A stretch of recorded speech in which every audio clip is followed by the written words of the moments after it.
సంజయ్ మౌనికతో ఇలా అంటూ ఉంటాడు. నువ్వు ఇలానే విర్రవీగుతూ ఉండు, నేనంటే ఏంటో నీకు నిరూపిస్తాను, నెక్స్ట్ లెవెల్ ఏంటో నీకు తెలిసేలా చేస్తాను అని చెప్పి సంజయ్ అంటూ ఉంటాడు. దాంతో అక్కడ ఉన్న మౌనిక అయితే చాలా బాధపడుతూ ఉంటుంది. ఇక అక్కడ ఉన్న సంజయ్ ఇలా అంటూ ఉంటాడు.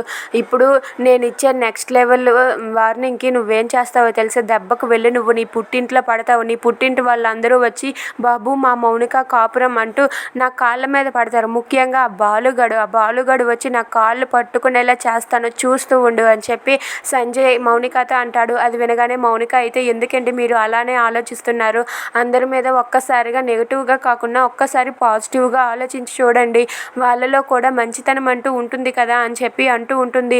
మీకు ప్రేమ అనేదే తెలియదు కాబట్టే మీకు పగల మాత్రమే తెలుసు కాబట్టి మీరు ఇలా మాట్లాడుతున్నారు, ఒక్కసారి ప్రేమగా ఆలోచించి చూడండి అని చెప్పి అంటూ ఉంటుంది. దాంతో అక్కడ ఉన్న సంజయ్ అయితే ఇప్పుడు నేనేం చేయాలి, నిన్ను ప్రేమించి నీ వెనక తిరిగి డ్యూయెట్ సాంగ్ వేసుకొని తిరగాలా అని చెప్పి అంటూ ఉంటాడు.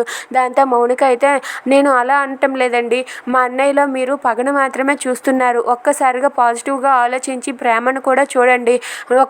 ఒకే నాణ్యానికి బొమ్మ బొరుసు ఉన్నట్టుగా, ఒకే రోజుకి రాత్రి పగలు ఉన్నట్టుగా మనిషిలో కూడా మంచి చెడు కూడా ఉంటాయండి. ఎందుకు చెప్తున్నానో అర్థం చేసుకోండి. మా అన్నయ్య గురించి ఒక్కసారి మీరు పాజిటివ్గా ఆలోచిస్తే మా ఫ్యామిలీతో మీరు చాలా హ్యాపీగా ఉంటారు. మా కుటుంబం మన కుటుంబం ఇద్దరు కుటుంబం కలిసి చాలా సంతోషంగా ఉంటారు.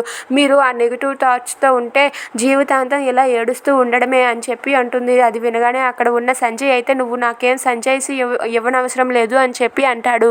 Please subscribe.